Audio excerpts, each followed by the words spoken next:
드립니다. 아멘. 우리 좌우로 인사하겠습니다. 예수님 부활하셨습니다.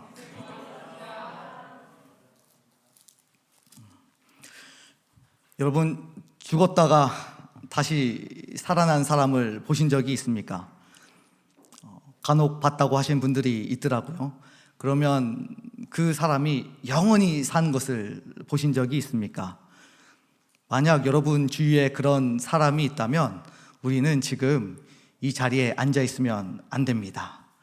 공부할 이유도 없고 우리가 또 열심히 돈을 벌기 위해서 직장생활 할 이유도 없습니다. 우리가 그 사람을 빨리 찾아서 그 사람에게 참된 부활이 무엇인지, 또 어떻게 영생을 가지고 영원히 살아가고 있는지를 우리가 물어봐야겠죠. 그리고 그 비밀을 빨리 습득한 다음에 일단은 나에게 먼저 적용을 하고 내 사랑하는 가족에게 증거하고 또 일가 친척들에게 전해주고 친구들에게 알려주고 이웃들에게 전파해서 모두가 행복하게 살아갈 수 있는, 영원히 살아갈 수 있는 방법들을 연구해야 합니다. 그러니까 이 자리에 있으면 사실 안 되는 것이지요.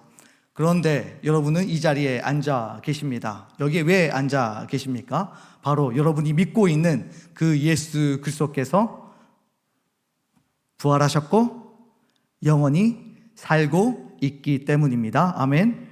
예수님께서 죽으시고 부활하지 않았다면 기독교는 이미 사라졌을 것입니다. 예수님께서 하신 모든 말씀들이 진리라는 사실들이 바로 예수님의 부활을 통해서 입증되고 증명이 되었습니다. 그래서 어느 학자는 이렇게 이야기해요. 이 부활이 모든 기독교 진리의 줄기다. 그래서 이 줄기를 통해서 영양분이 올라오고 이 영양분을 각각 꽃에게 또 잎에게 전달해주면 꽃이 무성하게 피고 건강해지는 것처럼 그렇게 부활이라고 하는 것은 기독교의 줄기다라고 이렇게 이야기를 했습니다. 그러므로 우리가 이 자리에 있는 것이 얼마나 큰 복이고 은혜인지 여러분 시간을 낭비할 이유가 없습니다. 그리고 여러분들이 열심히 공부하는 것 부활 때문에 의미가 있고 여러분 열심히 직장생활 하는 것 부활 때문에 의미가 있고 이 모든 죽음이 다 해결이 되었기 때문에 여러분의 모든 삶에 의미가 있는 줄 믿습니다. 만약 이것이 해결이 잘 안 되어져 있다라고 한다면 글쎄요 빨리 진리를 찾아 탐구하는 삶의 자리로 들어가야 합니다. 왜냐하면 이 세상은 짧고 영원한 삶은 영원하기 때문에 우리가 영원한 삶을 향해서 걸어가야 할 것입니다. 여러분, 예수는 역사다라는 영화를 보신 적이 있을 것입니다. 2017년에 개봉을 했어요. 여기에 이제 한 기자, 무신론자 기자가 등장을 하는데 이름은 스트로벨입니다. 이 스트로벨이 고민하기 시작했습니다. 아내가 예수님을 믿게 되었기 때문이죠. 그래서 기독교의 허구를 내가 확실하게 증명하리라 라고 생각을 하고 아주 집요하게 예수님의 존재와 부활을 탐구하기 시작합니다.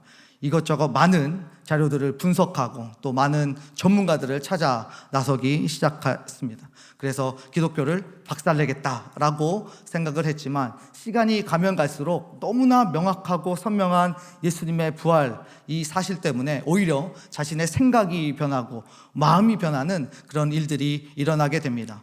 기독교를 박살내려고 하다가 자신의 영혼이 박살나고 결국 몰려서 예수님께서 존재하셨고 부활하셨다라고 고백할 수밖에 없는 상황에 놓이게 되었던 것입니다. 그래서 지금은 목사님이 되셔서 열심히 부활하신 예수님을 전하고 있고 또 대학교에서 기독교 사상을 가르치는 그런 교수가 되어져 있습니다. 이 영화는 넷플릭스에서 하고 있습니다. 여러분 이 봄이 왔기 때문에 로맨틱 코미디가 굉장히 땡길 거예요. 그렇지만 로맨틱 코미디도 재밌지만 우리의 영혼에 더 깊은 사랑을 안겨주는 이 놀라운 영화, 이 복음이 많이 담겨있는 이 영화를 여러분들이 함께 가족들과 봤으면 좋겠습니다.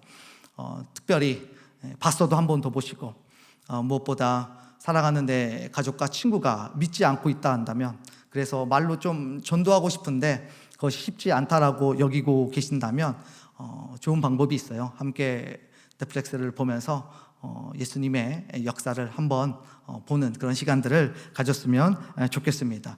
스토벨 그 기자가 세 가지를 가지고 기독교를 이렇게 압박해 가기 시작합니다. 첫 번째, 이런 질문을 던져요. 예수 부활을 실제로 목격한 사람들의 증언은 모두 사실일까? 우리도 이런 고민하지 않습니까? 예수님께서 있었는데 그 예수님을 실제로 목격한 사람들은 과연 정말 말한 모든 것들이 진실일까라고 하는 것입니다. 예수님께서 부활하신 모습들을 많은 사람들에게 보여주셨어요. 오늘 1절에 등장하고 있는 마리아와 또 야고보 모친 마리아에게 보여주신 것으로 시작해서 엠마오의 제자들에게도 보여주셨고, 또 도마를 제외한 10 제자들에게도 보여주셨고, 또 도마를 포함한 제자들에게도 보여주셨고, 또 예루살렘의 야고보에게도 보여주셨고, 갈릴리에 있는 500명의 형제들에게도 보여주셨고, 승천하시는 그 모습은 갈릴리에 있는 수많은 그런 사람들, 마을 사람들에게 보여주셨습니다. 한 구절만 한번 찾아볼까요? 고린도전서 15장 6절 말씀입니다. 그 후에 함께 읽겠습니다. 시작.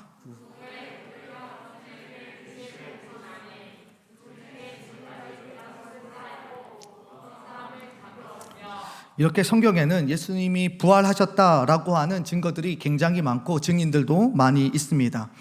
그러나 스토벨 기자는 어떻게 이것이 합리적이지 않은지 반박을 하기 시작합니다. 모든 사람들이 다 예수님을 추종하고 있는 무리들이었다라고 하는 것입니다. 여러분, 나름 일리가 있지 않습니까? 예수님에게 우호적으로 생각했던 사람들, 그리고 예수님 그렇게 따랐던 무리들이기 때문에 그들이 예수님의 부활 소식을 그대로 받아들이고 이게 복음을 전한 것이 아니라 왜곡하고 바꾸고, 또 소설인데 자기끼리 담합해서 만들어낸 이야기라고 하는 것이죠. 그래서 굉장히 설득력 있게 다가올 수 있습니다. 그런데 리버티 신학 교수인 하버마스 교수는 이렇게 대답을 해요. 아무리 추종을 한다고 할지라도 죽은 사람을 위해서 자신의 목숨을 내어놓는 사람은 없을 것입니다. 예수님이 십자가에서 생명을 잃는 그날에 바로 제자들은 다 예수님을 떠났다는 것을 알 수가 있지요. 자기 목숨을 엄청 아꼈던 사람들이었습니다. 자기 목숨을 자기 목숨보다 더 소중히 여겼던 그런 사람들이었습니다. 그런데 그 사람들이 갑자기 돌변해서 예수님의 부활 소식을 증거하며 살아가기 시작합니다. 그런데 그 중간에 어떤 사건이 있었냐면 바로 예수님의 부활을 목격했다라는 것이죠. 예수님의 부활을 목격하지 않고 이렇게 제자들의 모습이 돌변했다라고 하는 것은 어떤 말로도 설명이 되지 않는다는 것입니다. 아울러서 예수님을 박해하던 사도 바울을 알 것입니다. 김바울이 아니고요, 사도 바울이에요. 이 사도 바울이 예수님을 박해하던 사람이었고, 예수님을 믿는 사람들을 헌팅해서 사냥해서 죽이던 그런 사람이었습니다. 그런데 그 사람은 어떻습니까? 예수님을 박해하던 사람이었지만 부활하신 예수님을 만나게 되면서 인생이 180도로 바뀌어서 그 삶의 궤적이 변하게 되었습니다. 그리고 평생토록 부활하신 예수님을 전하면서 살아가게 되었습니다. 만약 예수님의 부활이 사기극이라면 왜 그들이 이 진실이 아닌 거짓에 자신의 생명을 던졌을까요? 여러분이라면 거짓을 위해서 생명을 던질 수 있겠습니까? 예수님이 부활하시지 않았다라고 확신해 버린다면 여러분, 그렇게 예수님을 위해서 영광스럽게 죽음을 맞이하는 것이 가능했을까요? 따라서 그들이 예수님의 제자들이고 추종자라는 사실들은 확실합니다. 그렇지만 갑작스럽게 변한 것은 예수님께서 부활하신 모습을 보았기 때문이다라고 이야기를 합니다. 또한 혹자는 오늘 등장하는 여인들이 예수님을 목격한 것은 아무런 의미가 없다라고 이야기를 해요. 왜냐하면 그 당시의 여인들은 봤다고 해도 증인으로 설 수 없고 법적인 효력이 없기 때문입니다. 그래서 아무리 자신이 부활하신 예수님을 봤다라고 이야기를 해도 사람들은 믿지 않을 수밖에 없는, 공신력이 없는 그런 말들이었습니다. 그렇기 때문에 충분히 우리가 믿을 수 없다라고 이야기를 하는 것이지요. 그런데 예수님의 부활 사건을 기록한 마태, 마가, 누가, 요한은 이 사실을 몰랐을까요? 다 알고 있으면서도 예수님을 목격한 사람이 여인들이라는 사실들을 지우지 않았습니다. 오히려 그들이 왜곡하고 만들어내려면, 많은 사람들을 믿게 만들려면 오히려 바꾸면 되죠. 여인들이 아니라 유력한 남자들이 보았다. 혹은 아예 이 사실을 빼버리면 훨씬 더 설득력 있게 들려올 것입니다. 그럼에도 불구하고 이들은 여과 없이 여인들이 먼저 부활하신 예수님을 보았다라고 이야기하고 있습니다. 왜요? 부활은 진실이기 때문이에요. 진실이 아니면 어떤 말로도 설명이 되지 않습니다. 두 번째, 스토벨 기자가 다음을 질문합니다. 성경의 사본들은 그러면 믿을만한가? 성경적으로 봤을 때 예수님이 존재하셨고 부활하셨다는 사실들은 어떻게 거부할 수가 없으니까, 너무 명확하니까 이제는 우리가 보고 있는 성경이 확실한가로 돌이킵니다. 이걸 사본학이라 그래요. 고고학적 증거를 통해서 예수님이 계시지 않았다는 것을 확신하게 하려는 그런 방법들입니다. 그래서 우리가 보고 있는 이 성경이 믿을만한가, 이 방법으로 접근하기 시작합니다. 여러분 잘 아는 것처럼 성경에는 원본 오리지널이 없어요. 우리가 보고 있는 것은 카피본입니다. 사본입니다. 그런데 세상에 존재하는 오래된 고서들 중에 원본이 거의 없죠. 모두 다 사본들입니다. 그런데 이 사본학에서 두 가지가 굉장히 중요합니다. 첫 번째는 이 원본과 사본의 시간의 간격이 중요해요. 그러니까 원본이 예를 들어서 BC 한 500년에 쓰여졌다. 그런데 사본이 AD 500년에 발견됐다. 그러면 몇 년의 시간이 지났습니까? 1000년 확실해요? 예, 1000년이죠. 1000년의 시간이 지나면 1000년 동안 얼마나 많은 그런 왜곡이 일어나고 또 덧붙이고 싶은 이야기들이 붙여지고 뺄 것은 또 빼지는 그런 일들이 벌어지게 될 것입니다. 그래서 이 시간 간격이 굉장히 중요하죠. 두 번째로 중요한 것은 무엇이냐면 이 사본의 개수예요. 개수. 사본이 예를 들어 8개가 발견됐다고 합시다. 그런데 4개는 A를 이야기하고 4개는 B를 이야기해요. 근데 서로 말이 달라요. 그러면 어떤 A가 맞습니까? B가 맞습니까? A가 맞는지 B가 맞는지 알 수가 없어요. 그렇기 때문에 사본은 많이 발견되면 발견될수록 그 신뢰성이 굉장히 높아집니다. 그렇기 때문에 이 세상에 존재하는 사본들을 잘 모아서 우리가 역사책에 기록되어져 있고 우리가 또 그런 기록들을 믿고 있지요. 혹시 영상으로, 그림으로 볼 수 있을까요? 표를? 잘 보이지 않을 거예요. 잘 안 보이시죠? 보입니까? 역사책들이 참 많이 있어요. 그런데 잘 보면 시간 간격들이 대부분 많게는 거의 1000년, 1600년까지 나오고요. 짧게는 500년이에요. 그러니까 원본과 사본 사이에 엄청나게 많은 시간들이 흘러버린 거예요. 그렇기 때문에 사람들에게 있어서 이 사실들을, 역사를 이해한다는 것, 또 그걸 진실로 받아들인다는 것 쉽지 않습니다. 근데 여러분, 우리가 역사를 공부하면서 그것을 그대로 믿고 또 살아가고 있지 않습니까? 근데 이것을 비교하고 있는데 성경은 어떠하냐는 거예요. 먼저 시간 간격을 보면 40년에서 290년 정도밖에 차이가 되지 않습니다.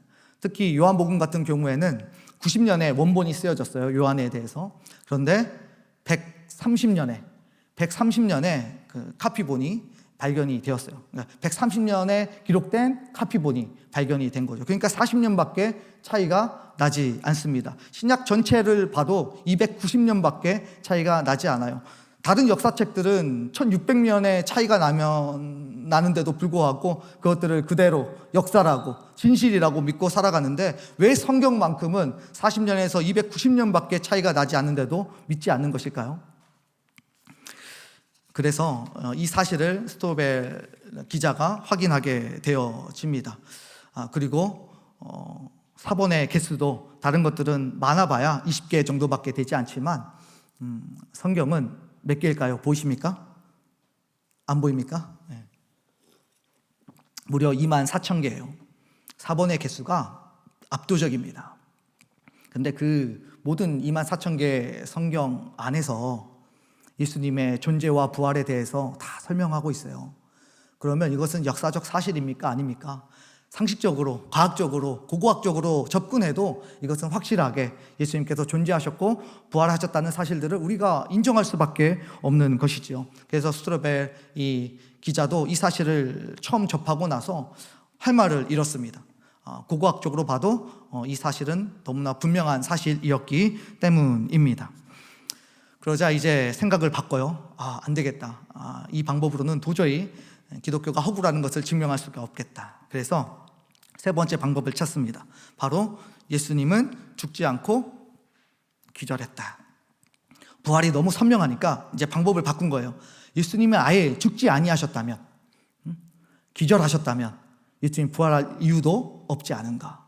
여러분 보세요. 인간이 얼마나 악한지, 인간의 마음속에 얼마나 불신이 가득한지 이 정도로 정확하게 분명하게 설명하고 있으면 받아들일 만도 한데 어떻게든지 간에 예수님의 죽음을 부인하고자 불신하고자 답을 찾는 인류의 모습을 우리가 볼 수가 있습니다.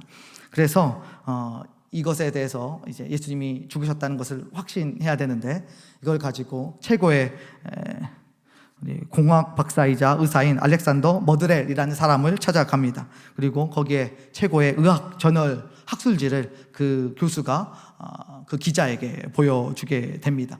그 학술지에 역사적으로 쓰여진 내용을 제가 잠깐 읽어드리겠습니다.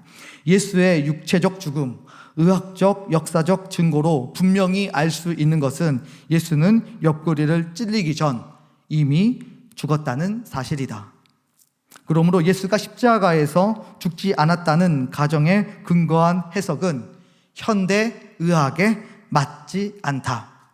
특히 군인들이 예수 옆구리를 창으로 찔렀을 때 나온 심낭삼출, 피와 물이 함께 흐른 것은 절대 속일 수 없는 질식사의 결과라는 의학적 소견을 밝힌다. 이게 최고의 의학 저널의 학술지에 실린 그런 내용입니다.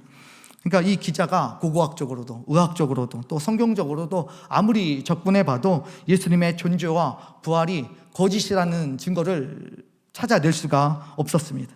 그리고 오히려 이걸 찾아가는 과정 속에서 예수님을 받아들이게 되었고 인정하게 되었습니다.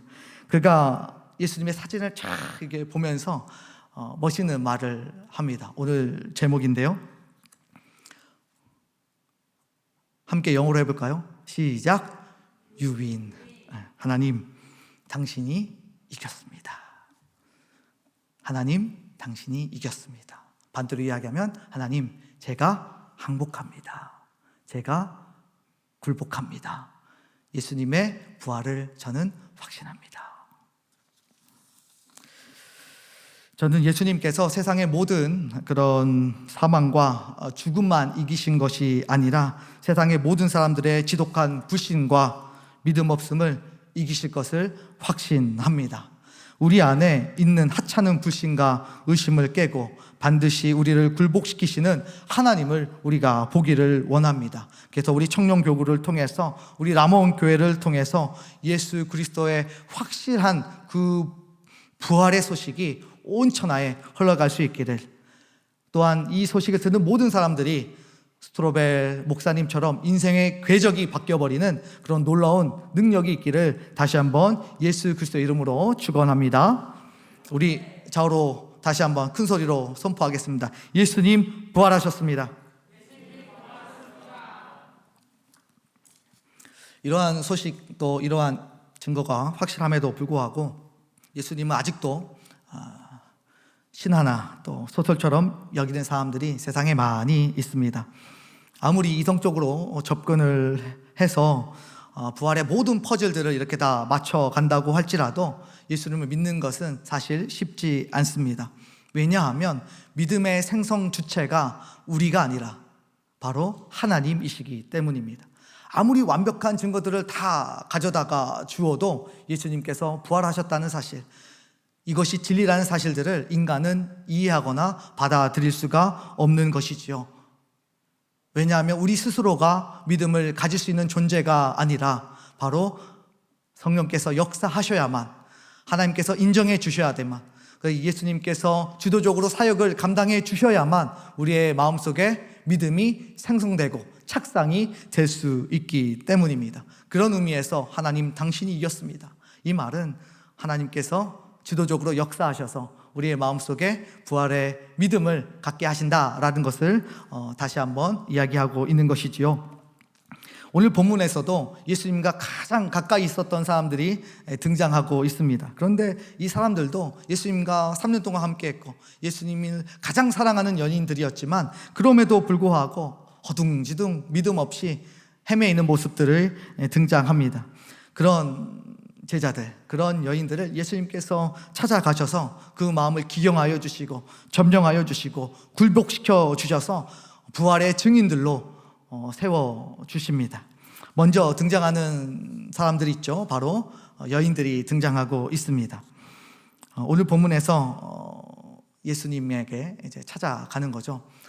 예수님께서 갑작스럽게 죽으셨기 때문에 정상적인 장례 절차가 이루어지지 않았습니다. 그래서 이 마리아는 예수님의 시체를 이렇게 바를 수 있는 그런 기름을 가지고 갑니다. 이 기름의 용도는 시체가 잘 썩지 않도록 방부제 역할을 하기도 하고, 두 번째로 이제 썩어가면 금방 냄새가 나기 때문에 발라서 향기롭게 만들기 위함이었습니다. 근데 그 가는 도중에서도 계속 걱정하고 염려하죠. 무엇을 걱정하고 염려합니까? 바로 이 돌 무덤이기 때문에 이 돌을 누가 옮겨줄 수 있을까? 연약한 여인의 몸으로는 이것을 옮길 수 없기 때문에 장정 5명이 열심히 힘있게 밀어야, 우리 종인 형제 같은 분이 이렇게 확 밀어야 움직이는 그런 돌 무덤에 이 여인이 혼자 가서 문을 열 수 없을 텐데 어떡하지 생각하면서 걱정하고 염려하였습니다.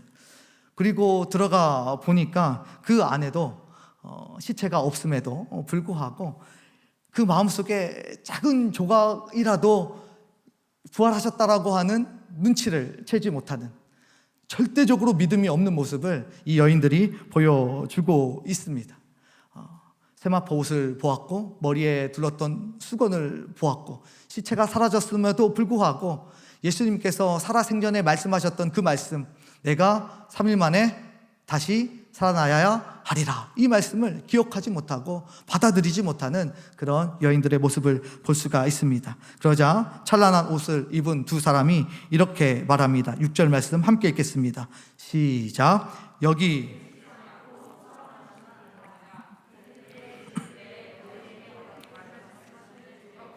아멘. 예수님이 무엇을 좀 말씀하셨는지를 기억 좀 해라 라고 이야기합니다.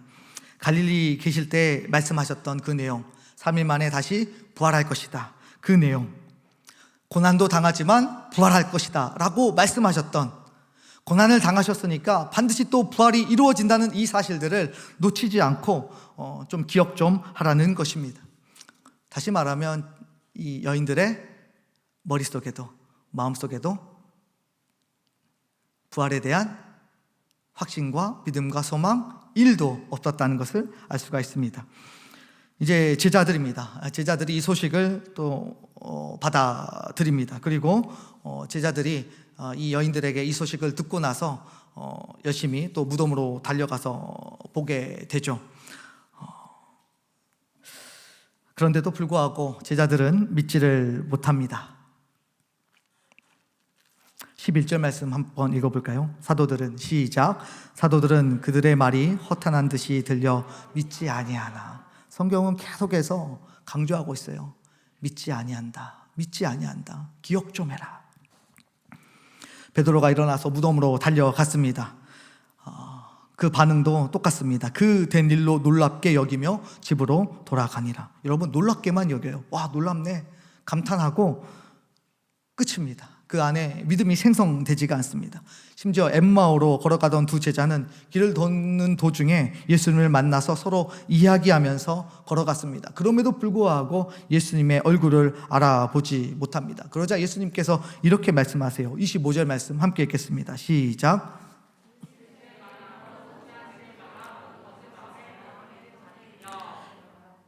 이르시되 미련하고, 이게 진짜 미련하다는 것이 아니라 마음이 그렇게 강팍해서 미련하고 더디 믿는 자들이요.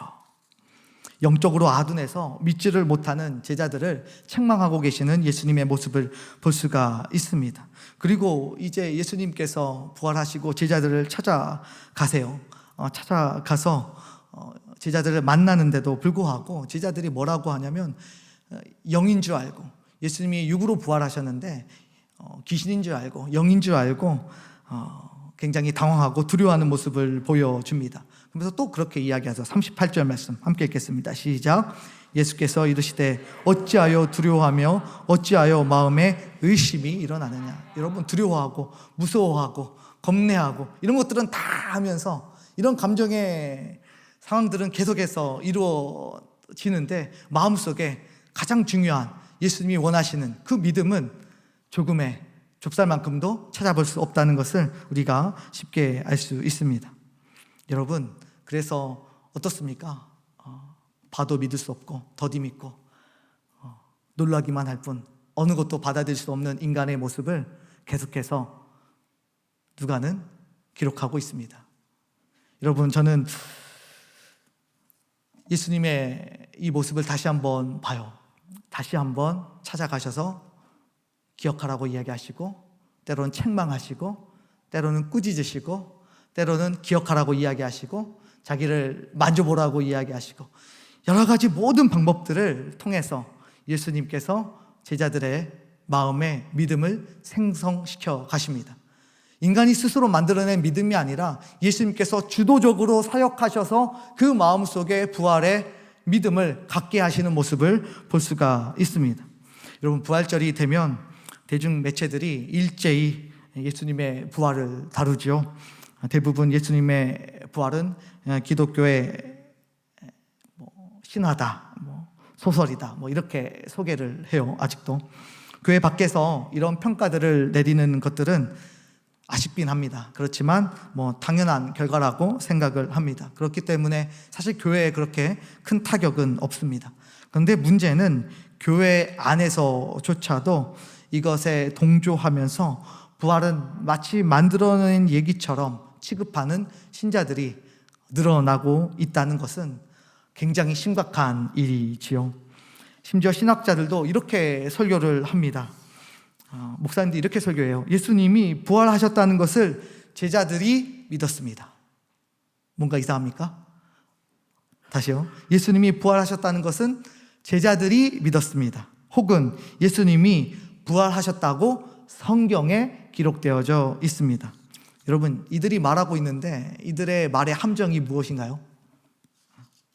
제자들은 믿고 성경에 기록된 것은 확실하다라고 말하고 있지만 실상 전하고 있는 자신은 정말 부활을 믿고 있는지 확실하게 대답하지 않고 자신의 의견을 피력하지 않고 신앙을 고백하지 않고 교묘하게 피해가고 있는 것입니다. 이런 자들에게는 결코 하나님의 역사가 일어날 수가 없습니다. 참 안타까운 일이죠. 성경은 우리에게 묻습니다. 성경 말고, 제자들 말고, 교묘하게 피해가고 회피하는 그런 자들 말고, 그런 거짓된 사람들 제치고, 너는, 오늘 예배를 드리고 있는 너는, 오늘 온라인으로 예배에 참여하고 있는 너는 나의 부활을 믿느냐? 예수님이 우리에게 물어보십니다. 여러분, 이 질문을 받으셨을 때 어떻게 대답하시겠습니까? 어떻게 고백하시겠습니까? 우리 좌우로 인사하겠습니다. 예수님 부활하셨습니다. 나도 부활할 것입니다. 아멘. 정말 예수님 부활하셨습니까? 믿으십니까? 그 부활이 나의 부활이 될 줄 믿으십니까? 아멘. 여러분, 이 문제가 해결돼야 여러분이 하는 학업도, 여러분이 함께하고 있는 모든 관계도, 여러분의 모든 직장 생활도, 여러분이 삶을 살아가는 모든 것들이 의미가 있지 않겠습니까? 결론입니다. 모리스는 이런 말을 합니다. 그리스도를 무덤에서 일으킨 능력이 또한 성도들 속에서도 활동한다. 언젠가 반드시 성도들을 통해 부활의 능력이 증거될 것이다. 여러분, 부활의 능력이 우리 안에 역사하는 줄 믿습니다. 부활의 능력이 우리 안에 역사하면 우리의 밑바닥에 있는 아직 예수를 향한 조금의 의심, 그런 작은 영역들, 이런 것들까지도 우리 하나님께서 결국에는 굴복시키시고 복종시키셔서 100% 완벽하게 하나님의 부활을 믿고 하나님의 말씀을 믿게 되어지는 은혜가 우리 모두에게 있을 것입니다. 그래야 우리의 작은 불신의 조각조차 철저하게 부서지고 우리 모두가 예수 부활의 믿음 위에 확신 있게 서게 될 것입니다. 더 나아가서 이 부활의 권능이 신화라고 소설이라고 떠들던 그 헛된 입술에서 예수 그리스도의 부활을 전하는 그런 놀라운 입술로 바뀌게 될 줄 예수 그리스도의 이름으로 축원합니다. 아멘.